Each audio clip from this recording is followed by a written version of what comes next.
Well, hello, Becky. Hello, my dear. How are you? I am good. I'm I'm trying just, to get going here on Instagram. It looks like I'm going. Got to turn on all our Instagram. different platforms, but happy Monday. Instagram is, yes, Instagram is giving me fits. Give me 2 seconds. There. All right. There it is rolling. Phew. Happy Monday for sure. Talk about trying to get 8 different platforms rolling here. Right. But I'm excited for tonight and our wonderful guests that we have coming up. Hopefully, we've all had a good Monday and finish it off with a wonderful interview. Absolutely.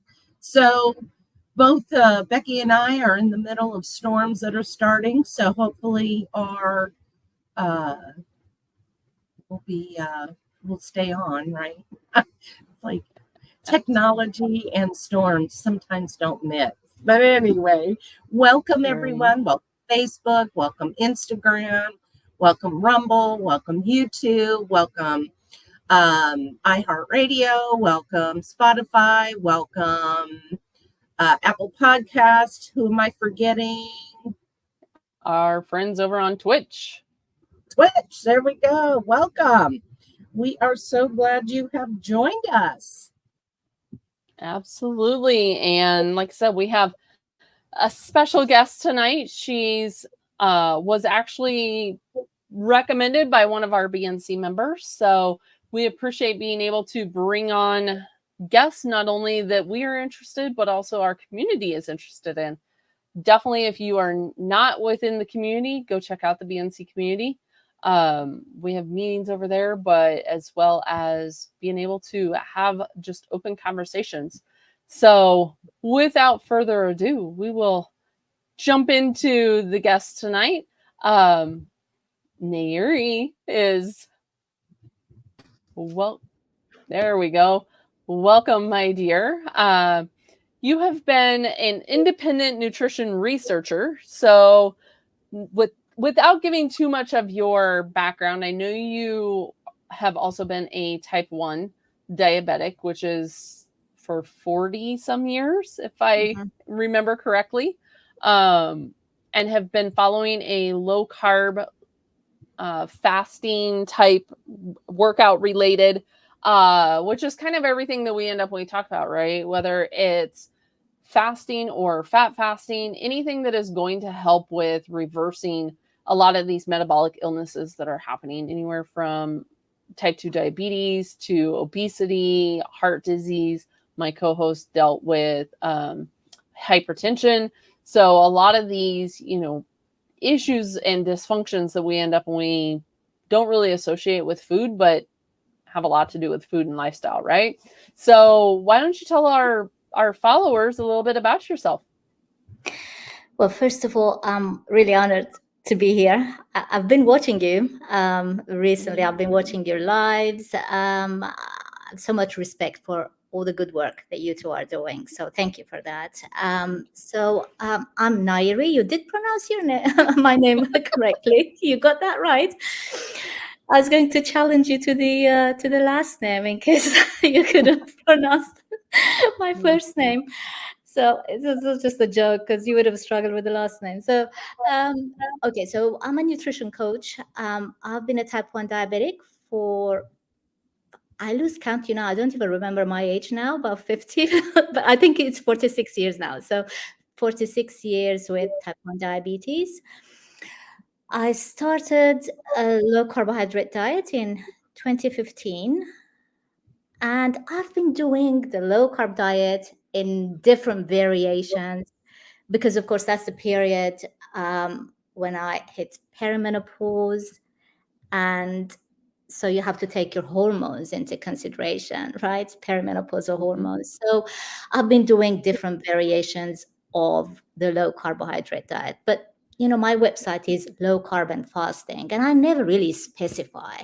People say, what do you mean low carb? Well, I don't want to put a limit because each person is different. Each context is different, as you both know, right? And you emphasize that point. So I just tell them, look, if you're eating pasta all day long, if you're eating junk food all day long, anything lower Mhm. is going to be fine. That's a good start for you. So I think overall, a lower carbohydrate diet and some kind of fasting, be it extended, which isn't for everyone, intermittent or alternate day fasting, but just any period of not eating. I think these two are definitely beneficial for all of us, regardless of our existing medical conditions. And so That's what you don't necessarily specify low making it keto or making it high fat, high protein. There's so much nuance out there in regards to this nowadays that everyone gets confused, right? And so I do agree with you. Many times, if we can just get people off of this Western diet that we tend to be following, and that sounds to me like kind of what you are also recommending is just going lower carb than what you are. Mm-hmm. That's right. Just And go so lower, and then you can go further lower. You can lower and lower.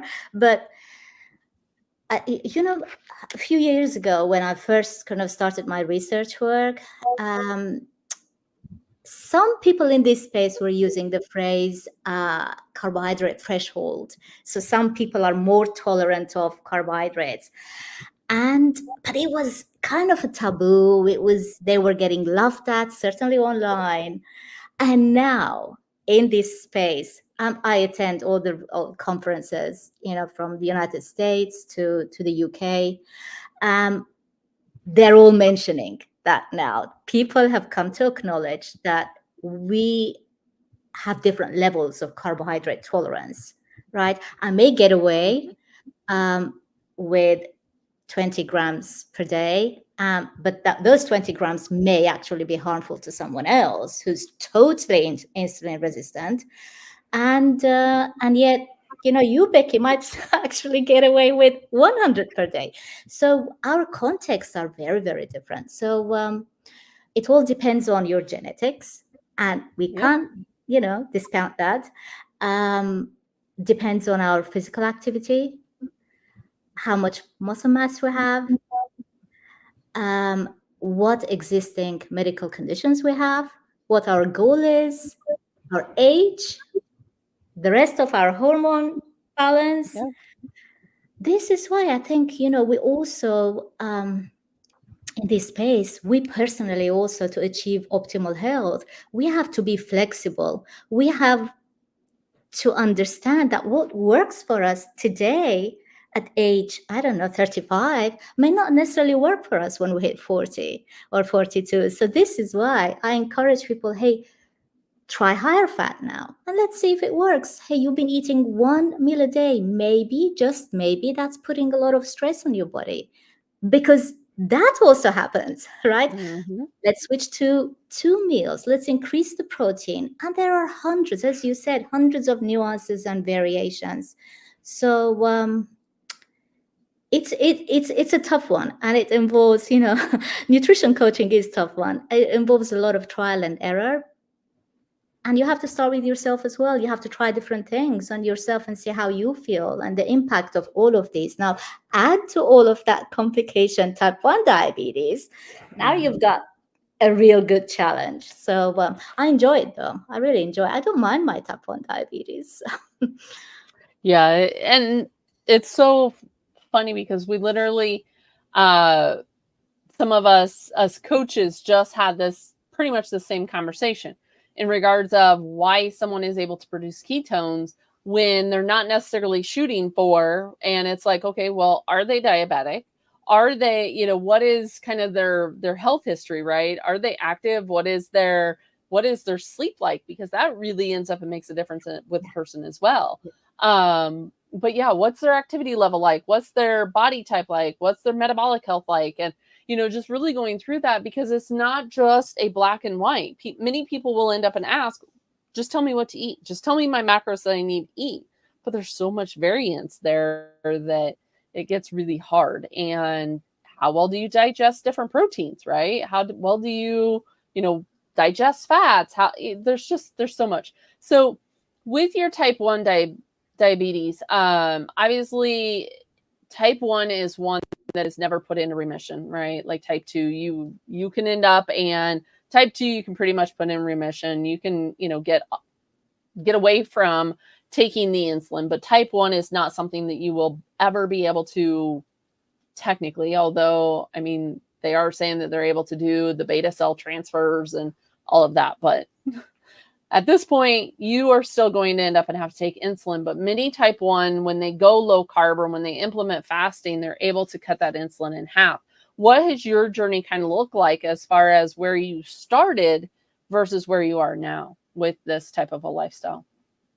Well, I started off being a vegetarian. I wasn't a vegetarian when I was a child. At 19, Wow. as you do, because you're young and you know it all, right? So at 19, I decided to become a vegetarian. This was, pre-internet, right? I'm 51 now, 50. I'm 50. I'll be 51 next month. But yeah, so this is pre-internet. So I wasn't really influenced by the vegan vegetarian movement.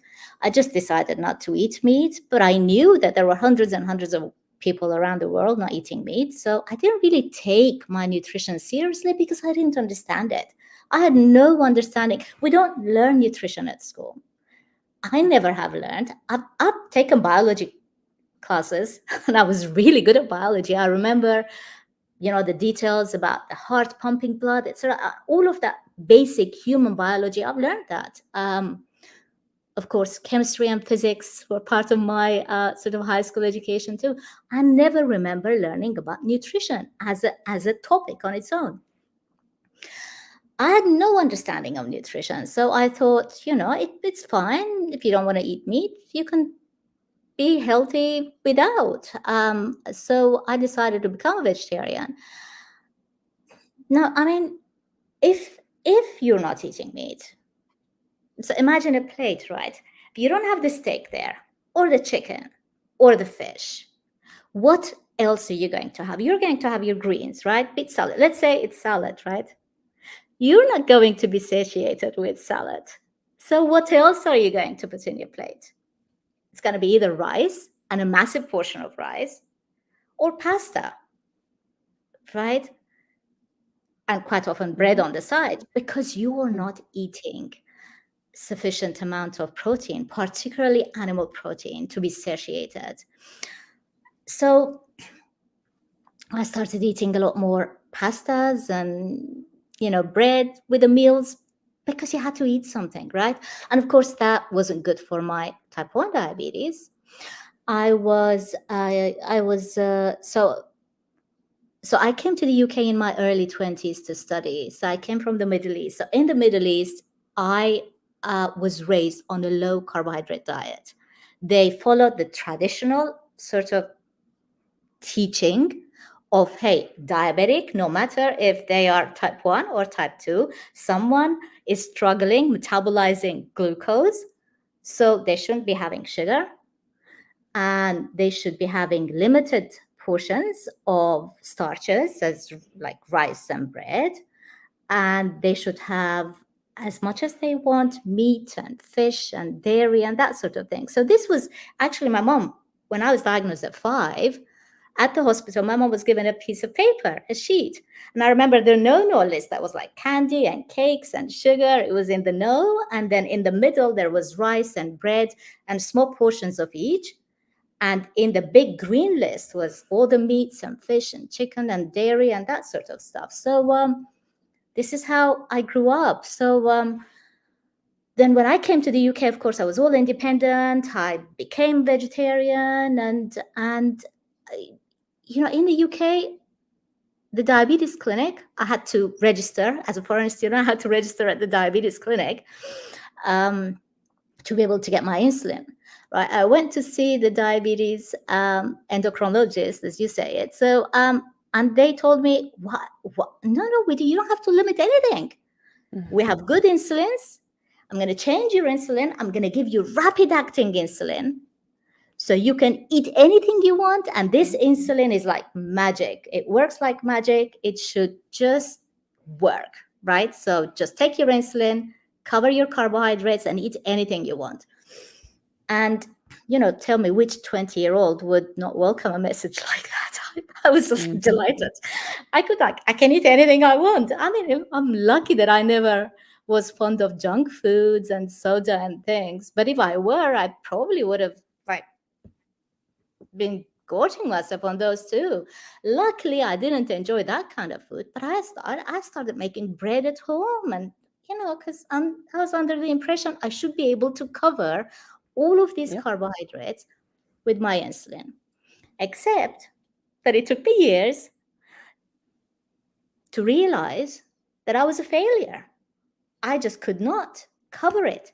There wasn't a single day in my diabetes journey where I could 100% match my insulin dose or the timing of my injection to the exact peak of my blood sugar rise.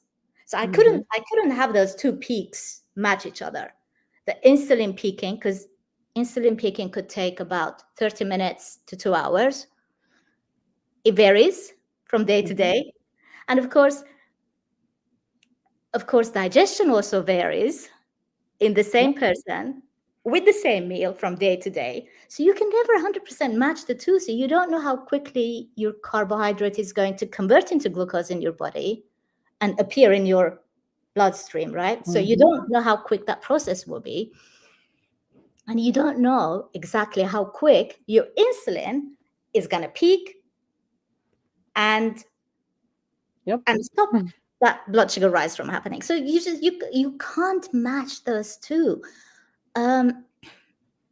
So I was struggling. So my A1C was always high. At one point, it was like 12.8, which is like unbelievably high. I'm lucky I didn't develop kidney disease or, I didn't go blind, because I could have at A1Cs of those levels. I ended up in hospital twice with diabetic ketoacidosis because of high blood sugars, insufficient amount of insulin on board. And then it was, I think, 2015, I was on YouTube and I was watching, I have no idea what I was watching, but one of Jason Fung's videos was there. And he was talking about diabetes and blood sugars. And I watched it, and then another, and then another, and then another. It made sense to me. I thought, this is what I want to do. I want to lower my carbohydrates. So when I had an appointment with my diabetes consultant, I mentioned it to her. And I said, look, this is what I'm going to do. It should work for me. It should work. This is what I'm going to do. She told me, I was in my 30s. No, what 30s? I was in my 40s. Pardon me. She told me, you're still young. And, if you're considering having, I already had one baby, but she said, well, if you're ever considering having another baby, you need to eat carbohydrates. That wasn't the message I was hearing online. So I listened to her. So I came back home and I started researching. That was the time I actually started devoting myself to serious research. I thought, okay, there must be, maybe this Dr. Fung is not right. Maybe he doesn't know what he's talking about. So I started reading. I just brought books from the library and I started learning more about diabetes and insulin. And actually, I also found out that my diabetes consultant was totally wrong. Totally.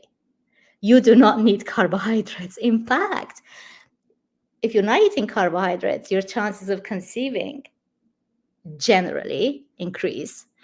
So I just did what I believed was right for me. But again, there was no support. I didn't have anyone supporting me. So gradually I started cutting out the pasta and the bread and then the fruits and then the sugar and then, and then the honey. Honey went, honey is natural sugar. So it must be different. I think the biggest help for me personally in my journey was the CGM. When they first became available, it was 2017 in the UK. And, we have a reasonably good national health service that covers all of our diabetes supplies. But the CGMs were not covered by our healthcare at the time. But they gave me a sample to try. And when I tried it for 2 weeks, it was the Freestyle Libre CGM, tiny little round thing. Yep. So I loved it. I thought, okay, so how much does it cost to buy this? And I realized, I learned that you do not need a prescription for it. So you can just go to the pharmacy and just buy it. So for, I think, good 6 years, I just bought that out of pocket, nonstop. So I self-funded it because of its value to me personally. It helped normalize my blood sugars. It gave me the confidence I needed. And of course, then I found out about Dr. Richard Bernstein, who's written The Diabetes Solution. So I read his book as well. And that was the last validation I needed. So then I sat down and collected all of my notes because I love note taking, right? So I had pages and pages of notes. So I thought I'm going to type it all up and maybe turn it into a book. So this is how I started. I became a nutrition coach because of the research I'd done. Now I've left the book to one side, so I don't know. Hopefully one day I'll publish it. So, but I'm busy. So I'm busy. I'm trying to help the type 1 diabetics manage their insulin properly, because as you said, Becky, this isn't a reversible disease. So we are going to have to take insulin for the rest of our lives. But insulin is a life-saving drug, right? Yep. Without it, we wouldn't be alive. But it's also a very powerful drug, because when you mention diabetes, everyone thinks of the worst case scenario of you dropping down because of low blood sugars, right? Hypoglycemic episodes, which are very common in type 1 diabetics, where hypoglycemia is actually caused by insulin, excess insulin. So it's a life-saving drug, but if not used properly, it can potentially kill you. And so you need to use it properly. You need to get your timing right. You need to get the dose right. And you also need actually to get the type of insulin right to cover the type of diet that you have chosen to follow. Exactly. And that's where many people don't realize that even with the type 1, though, if they change what they are eating, they change their lifestyle, that they are able to use less. And insulin is the fast storage hormone. I don't care whether you are, someone that is just dealing with metabolic issues or whether you are a diabetic. Overuse of the insulin can end up and cause you to fat store. Depending what you're also having, it activates the Randall cycle, right? So that's a whole nother issue when you are consuming fats and sugars and the carbs and storing that, because then you start to use insulin to cover, but yet then you also have a delayed response because, like you said, the time of the curve, your simple starches are going to end up and happen quicker. But your fats and your proteins are going to end up and have that time under the curve, that time under the bell to be longer. And so it is hard to hit that because you have 3 different variables when you're consuming all the macros, but the amount of those macros and the order that you are consuming those macros in a meal make a difference. If you just sit down and eat a bowl of fruit, right, which is some diabetics end up and do for breakfast. They just have a bowl of oatmeal or a bowl of fruit. And then they try to cover, or they try to gauge, right, the proper dosage. And when you change that and you have, more of like the fats and the proteins, such as eggs, bacon, those type of things, you don't need as much in the morning. You don't need as much in that meal. Versus if you, end up and have something like the oatmeal and fruit that everyone else tells you to end up eat. Yeah, absolutely. You mentioned two things there, Becky. And like I said, that's where the lower carb side does end up and come in, is structuring those meals, figuring out what is optimal for your meal structure. I think you mentioned two things, Becky. I mean, one of the biggest benefits of a low carbohydrate diet is that if you're not eating your fast-acting carbohydrates, right? I mean, you can still eat carbohydrates from, I don't know, broccoli, cauliflower, lettuce, and zucchini. So they don't contain significant amounts of carbohydrates to make too much of a difference in your blood sugars, right? So if you are eating a plate of, I don't know, salad greens with steak and maybe an egg on the side, right? So you've got enough fats in there, fatty cuts of steak, and you've got the protein, you've got lower carbohydrate vegetables. Even if you don't take insulin, and you do require insulin for it, but say you didn't take your insulin for it, you're not going to see a massive spike in your blood sugars as you would see if you had the rice in your plate. That's a fact, right? Your blood sugar will still rise, but not too high. So I know some people in this space, they don't call it spike. They say, oh, you will have a bump. You will have a bump, but not a spike in the blood sugars to differentiate between a massive rise and a little rise. So you still need insulin for it so that you don't even have that little bump, right? But the amount of insulin you need for it is obviously tiny dose compared to how much insulin you would take if you were to eat the pasta and the rice and the bread. So small doses of insulin will not cause you to drop into hypoglycemic levels, because hypoglycemia, which is really scary, potentially fatal, is caused by too much insulin. So by not eating the carbohydrates or the rapid acting carbohydrates, by reducing your insulin dose, you've already eliminated your risk of dropping into hypoglycemic levels. So that's one advantage of using less insulin. And the second one that you already mentioned is that insulin is, whether we like it or not, it is your fat storage hormone. So by using less of it,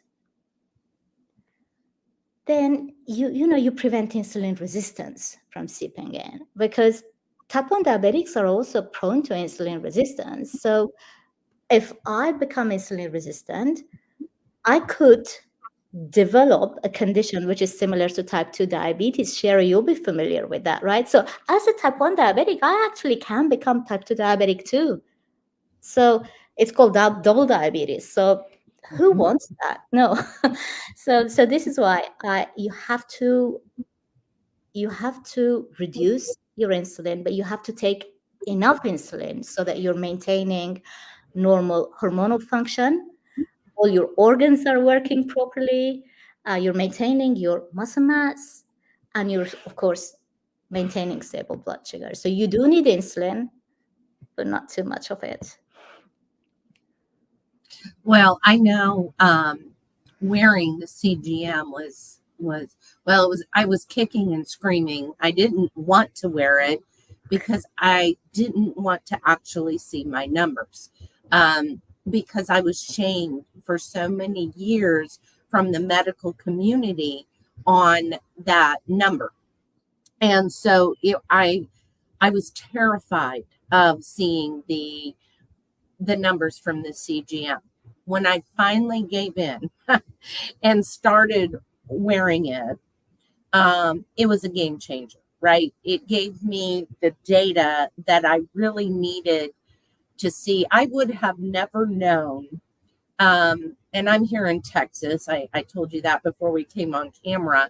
This past summer, we were having temperatures of 115 degrees, 120 degrees, and I could not go outside to get vitamin D sun without watching my blood sugar jump up, and we're talking 80, 90 points.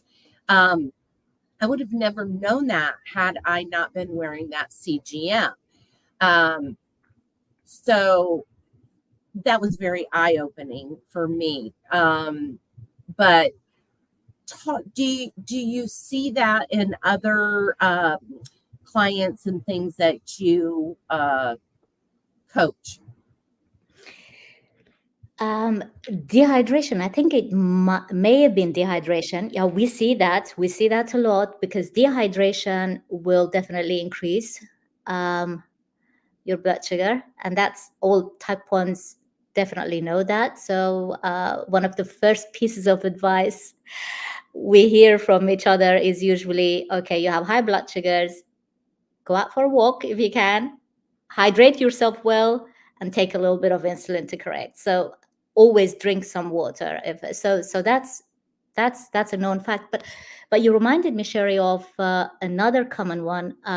Once you see it, you can't unsee it. If you haven't slept well, so it's not just the hours of sleep; it's the quality of sleep. So I don't know how old you are, you both are, but I was actually over the past year, I was suffering with perimenopausal, like fatigue and nighttime sweats, like changing the bed sheets twice each night because it was like soaking wet, the whole thing. Having a shower in the middle of the night. Now that kind of sleep is awful.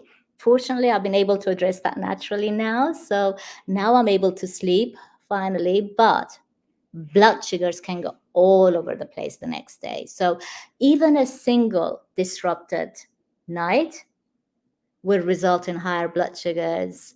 If you're wearing your CGM, you'll probably notice that anyway. So, and that kind of insulin resistance stays with you for good 12 to 24 hours. It's temporary insulin resistance caused by the high level of cortisol, of course. Your body's under stress because you haven't slept enough or you haven't slept well enough. So that's another common one.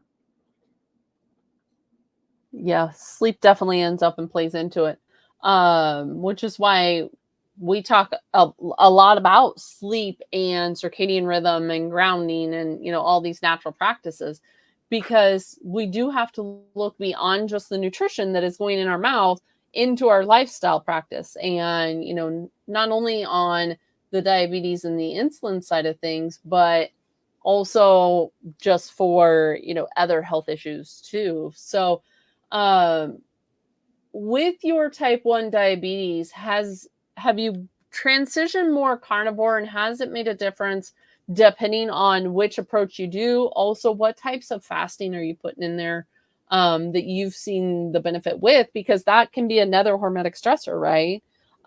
So how do you balance the fasting and the hormetic stress of fasting with your type 1 diabetes?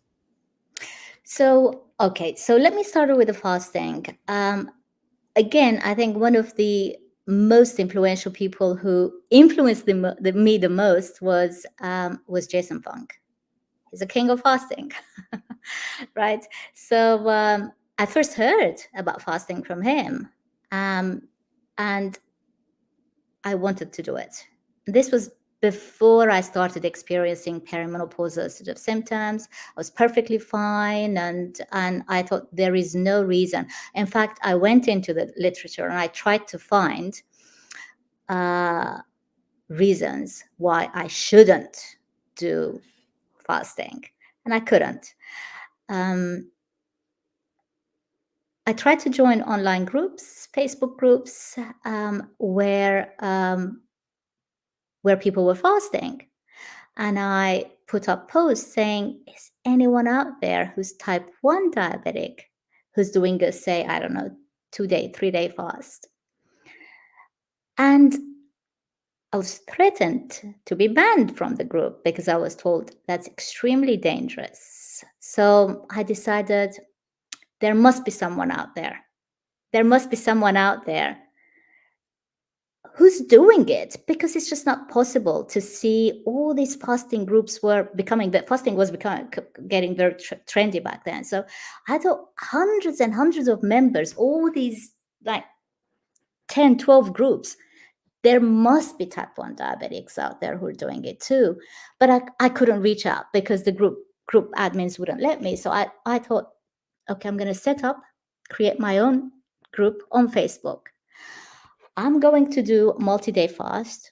I'm going to write a blog about it. I'm going to document my energy levels, weight gain, weight loss, of course, weight loss in case of fasting, blood sugar levels, and share my experience and write it in the group. And if someone else joins, perfect. Then there is one other person who can possibly benefit from my experience. Now, it's a private group. Now we have over 500 members. So this is how my fasting started, because I couldn't find the reason why type 1 diabetics should not fast if they wanted to. It's not for everyone, and not everyone should do it. But I thought, I want to give this a go, and I want to prove to the rest of the world that it can be done. It can be done safely. Of course, you have to be safe, because if you're fasting, you're not eating, your insulin requirements will dramatically reduce. So you have to be prepared to adjust your insulin and do it safely. And if you're dropping low, you have to take your glucose tab. I always carry it with me. It's glucose pills or whatever you guys call them, and treat your hypoglycemia. Bring your blood sugar level back up to normal level, not high that you're requiring the insulin to bring it back down again. No, just enough to bring it back to normal level and fast on. And so I did it, and I did a 3-day fast, and it went beautifully. And then I did a 5-day fast. Now, I haven't done an extended fast since. I feel like I proved my point, right? It can be done. If any type 1, and in fact, in my group, there are type 1s right now doing 7-day fasts and 14-day fasts. They have their reasons to do it. But we're showing the world we can do it, and we can do it safely. So that's my experience with fasting. Right now, menopause makes it difficult, of course. I mean, there's enough stressors on the body. So, and you crave, I mean, when menopause kind of hits you, you start craving nutrition a lot more than you would have done any other time in your life. So now I have 2 meals a day. So 2 meals a day in the space of, I don't know, maybe 4 to 5 hours. So I'm still fasting 18, 19 hours a day. That still counts. That's any period of not eating is fasting, because I don't think humans are designed to be constantly grazing and eating. I mean, Eating if the you're 6 type meals a 1, day that bro diets talk about. I was about I to said eating the 6 meals a day that all these bro diet and fitness influencers talk about, of how, 6 small meals a day to help support your metabolism. And I do think that is kind of nonsense. That I agree. We're not meant to be grazing all day. And as someone that, had a hysterectomy, I do understand where you're coming from in regards of the hormone side of things, because Yeah. I don't do HRT. So I do everything natural through diet and lifestyle. And that for me is where the fat fasting comes in, the higher fat aspect comes in, is because that helps me with the hormone side of things. Yeah. This is it. So at different stages in our life, we come back to what we were saying in the beginning. So we have to be prepared to adjust our diet as our bodies change. So yeah, I went through several adjustments. So I started with 1 meal, and it was working beautifully for me. 1 meal, heavy meat-based meal, and then I wouldn't eat for 23 hours. My blood sugars would absolutely stay stable the rest of the time. Insulin goes down, of course, and that worked for me for years until last year when it didn't work anymore. So then I started eating 2 meals. Again, as I said, I'm fasting 19 hours, and this works for me at the moment. Now, carnivore, keto, I do include some vegetables every now and again. So if that makes sense. So once a week, maybe I'll have an avocado. So it's that little. So in fact, beginning of the season, we bought like literally 5 months ago, but a bag of onions, it's still sitting in the fridge. So sometimes I drop an onion in when I make bone broth, but so it's that little, but I can't say I wouldn't never eat piece of cucumber or whatever. No, I do every now and again. My meals are based on protein because that's where the nutrition is. Also, for me personally, having been vegetarian for 30 years, I went for a DEXA scan, and I was told I had osteopenia, and I was only 0.1 point away from official diagnosis of osteoporosis. So that truly scared me. And I've been trying to reverse it since. So a year later, with resistance training, as well as a good or sufficient amount of protein, a year later, I went for the DEXA scan, and I've been able to reverse it by 0.1 point. And so that's good. So I'm able to reverse that. So this is why I really need higher protein. So for Because I'm you, what damaged. does that higher protein look like? Okay, so I mean, because there's such a wider range, right? Because we have the normal or the frontiers in the keto space, right? That are a little bit, when you are doing a therapeutic ketogenic diet, they're a little bit lower on the protein. And now we have this group that is coming around, or these influencers, doctors, whatever you want to end up to call it, that is sitting anywhere a gram per pound or more in some cases. So where are you falling for you specific? So anyone that is listening to this, we're not talking about, for you, but for you specific, where are you sitting with your type 1 diabetes in this spectrum of sufficient protein? So I'm okay. So my weight, 50 kilos. Got to turn that into pounds. 50 kilos. You're fine. You're fine. I'm 50 kilos. So I'm eating at the moment anywhere between 120 to 130 grams of protein.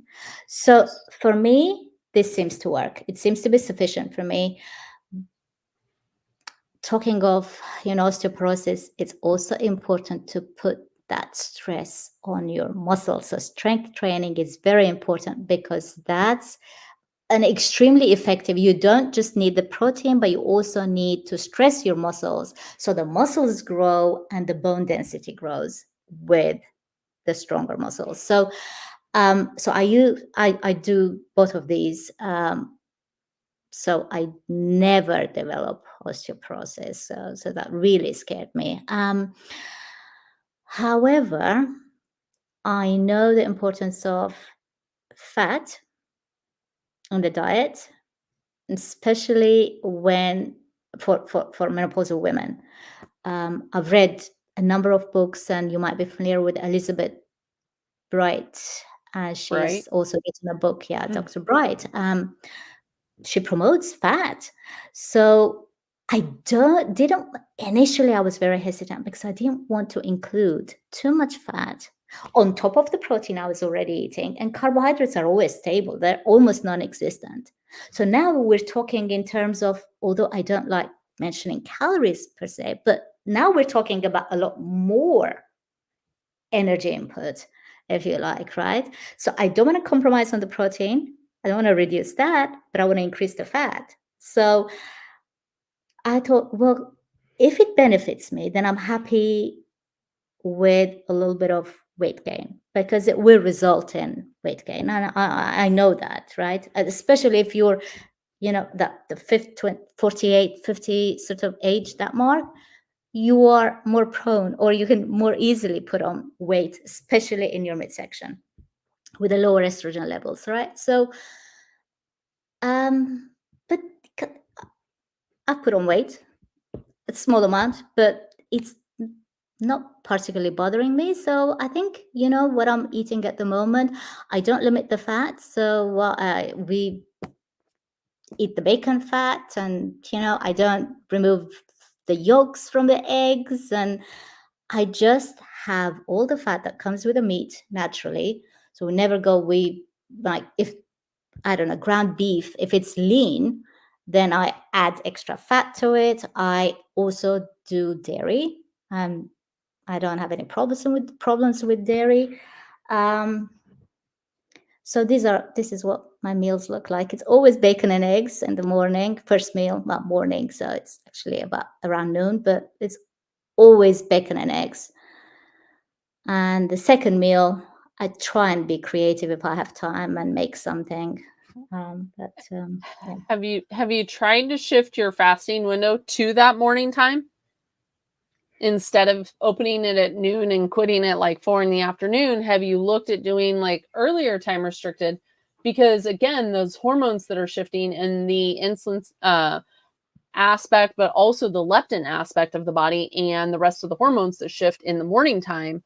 When we actually get that UVA light in the morning, so there is a whole hormonal shift that happens in the morning. And I'm just wondering if you've tried to shift that eating window to like an 8 to noon instead of like a 12 to 4 or 12 to 5.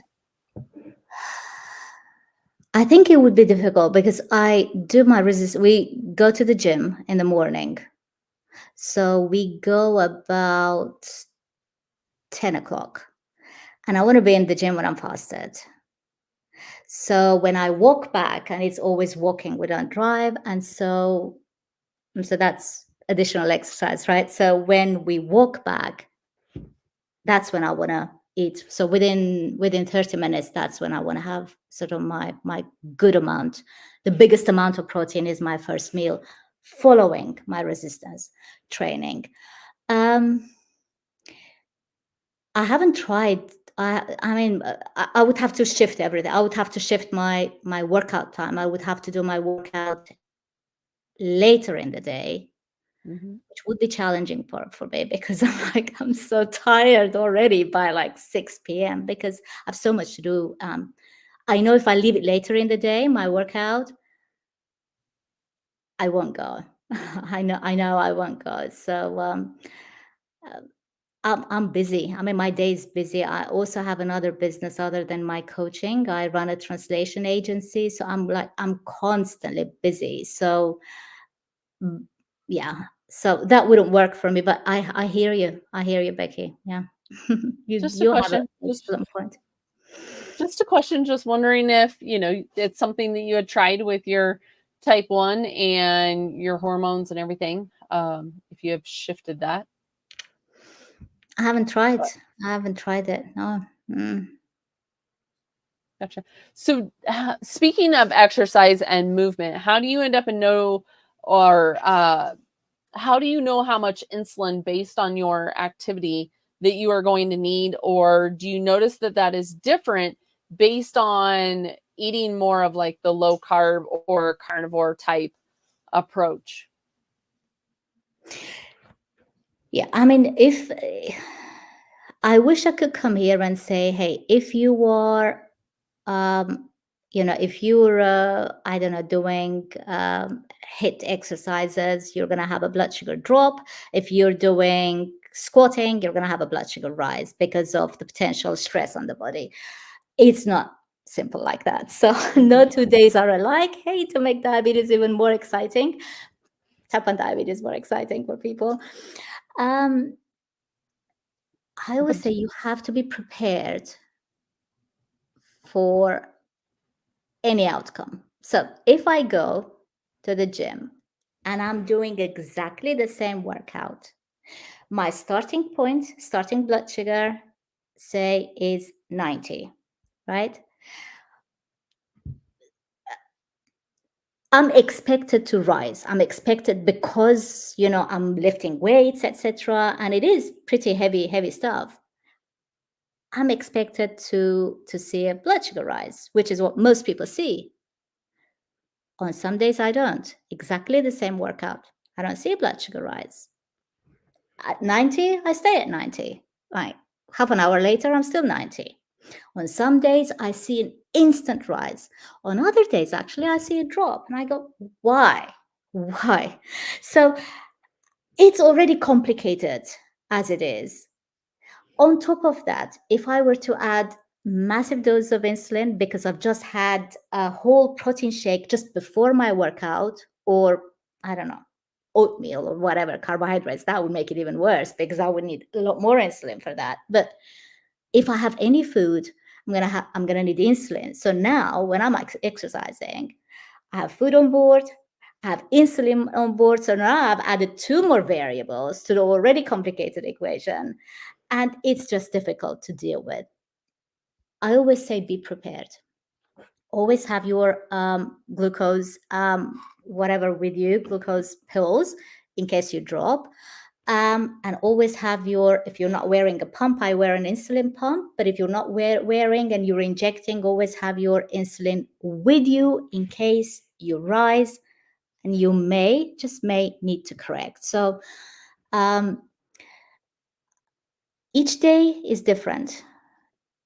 It's exciting. Type 1 diabetes is exciting. Everything, because look, it's the weather, right? The air conditioning. Is it too hot? Am I sweating? Am I losing sodium? Because if I'm sweating, I'm losing salt. That's going to have an impact on my blood sugar as well. So like you mentioned, Sherry, you noticed your CGM was rising when you were out in the sun. So all sorts of dehydration and all sorts of things. Sometimes you just can't even put your finger on it. You go, why? Why did this happen today? Like all week, I've been doing exactly the same thing with seeing the same outcome. And then on a Saturday, well, I see a different outcome. I don't know what. Sometimes you can't explain. I mean, there's always some kind of an explanation, but you can't anticipate it. But be prepared to deal, because when people boast and they post online their beautiful blood sugar graphs and they're type 1 diabetic, and I'm in awe of all of their graphs. You know what that involves? That involves close monitoring and hour to hour, I'm not exaggerating, hour to hour management. This is what people are doing to achieve normal blood sugars. We don't have a pancreas that can do it for us. Well, we don't have a pancreas, and we have the alpha cells work, the beta cells don't work. So we don't have insulin to do that for us. So we have to manually manage it, act like our pancreas. And that does involve you have to be active, you have to be on top of it. You can't take a break from it. This is when you achieve normal blood sugars.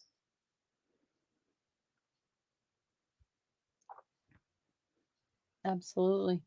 Well, I know we're nearing the top of the hour here. Is there anything you'd like? Can I ask one question real quick? I'm really curious, because you had said when you got started in 2015 and you went to the doctor, the endocrinologist, and they said, oh, you can't do this, right?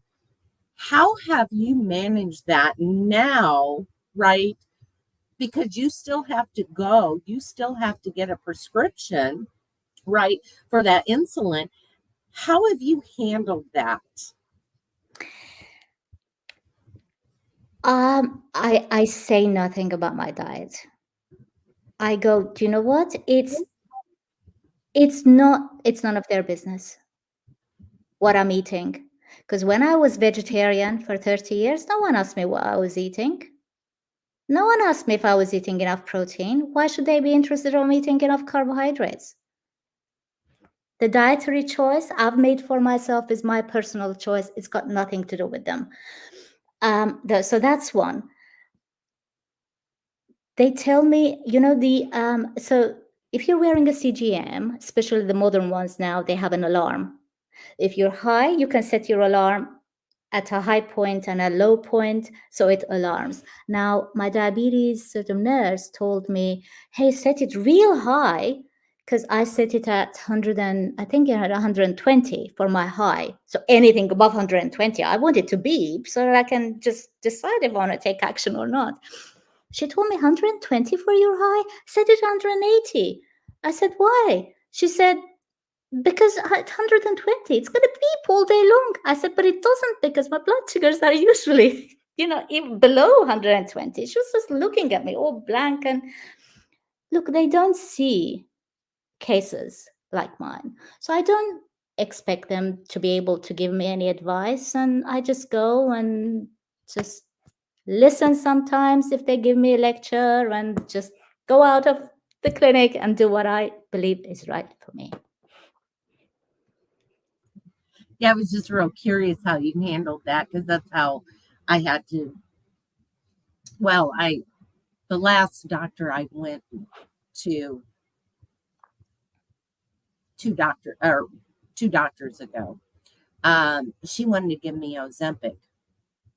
But I had told her that I was doing keto carnivore, had a team of people that I worked with. Was she part of the team? And she said, oh, well, if you want to lose weight, I'll give you Ozempic. And I knew then, right, I had told her too much. That was also the last time I went to her as well. She actually tried to push that on my husband as well, who was a type 2 and now is not. He's reversed his. He takes no medication as well. But yeah, I think like you, we learn to not, say anything diet wise per se, or, oh, I cut sugar out, and just kind of leave it at that. Which is sad because, I know one of my clients, their doctor said that she has acid reflux and stuff like that. And they, eat a bunch of small meals throughout the day. And it's like, oh my goodness, please don't do that. But they're not, they're only going off of what they've learned, right? And what the pharmaceutical companies and so forth, which is a whole nother subject someday. But yeah, I was just curious how you handled that, because you've had such great success in managing your type 1. So, and congratulations on that, because I know as a type 2, that's like you said, it's constant monitoring, it's constant looking at what time I'm eating, what activities I'm doing. Am I getting, sunlight? Am I getting, good sleep? Am I not? Am I stressed? We just recently sold our house, and the amount of stress that I was under was just incredible, to the point that I gained weight because of the cortisol, and it went boom right to my stomach. I'm also in menopause. And what I have found by managing what I eat, I only had a handful of hot flashes total, because I was able to work with the food that, and for some reason I was able to stop them in their tracks. And the sweats and I'm taking my clothes off, and I mean, it was horrible. And then it just stopped, and it was watching, because I meticulously would make a diary of what I was eating, and you could almost follow, oh, I got a hot flash tonight, like, I had more carbs than I normally like. So I'm sure you've seen that as well.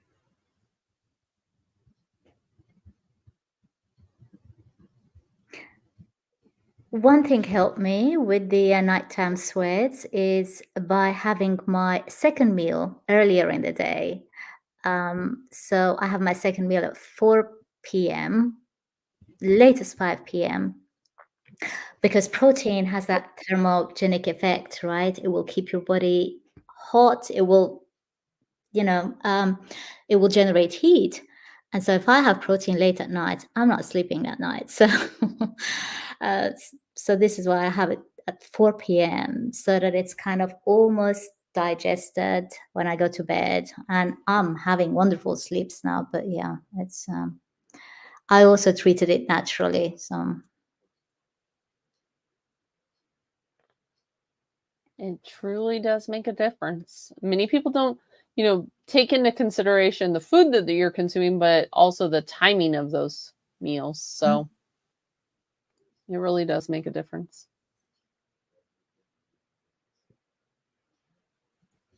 Anything you want to add before we wrap this up? I know we want to be respectful of your time, but is there anything you would like to add? Look, I mean, if you're type 1 and you're struggling, I mean, if you're doing well, eating your carbohydrates and your insulin management is perfect, you're not having the rises and the drops, good. Do nothing else. Don't change what's working for you. However, for most type 1s that at least I come across, cutting out the carbohydrates or cutting down the carbohydrates even works like magic, because now you're going to require less insulin. Less insulin means less mistakes, less crashes, and less highs. Contact me. I'm available online. You can put my name down on Facebook, send me a private message. I'm always happy to help. And my website, of course, gives you all the social media platforms. Join the community and learn from people who've been doing this for years. We're lucky we have communities online these days. When I started, I had no one. Absolutely. Definitely. So we dropped in the chat where to find you. And so definitely, if you're type 1, you want to be in community, definitely reach out. There we go. And thank you so much for coming on. Well, thank you for inviting me. It was wonderful speaking with you. So you've got to come on my channel and we'll record something for my YouTube channel together.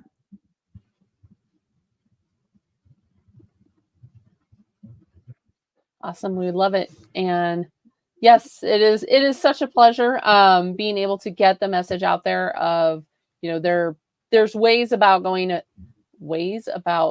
about your lifestyle that doesn't always have to revolve around the big food, big pharma side of things. And I'm just all about, helping that person get their health back into their own hands. So we appreciate you. And if anyone needs to find you, they can find all the information at lowcarbonfasting.com. Thank you so much. Awesome. Bye for now. Thank you. Awesome.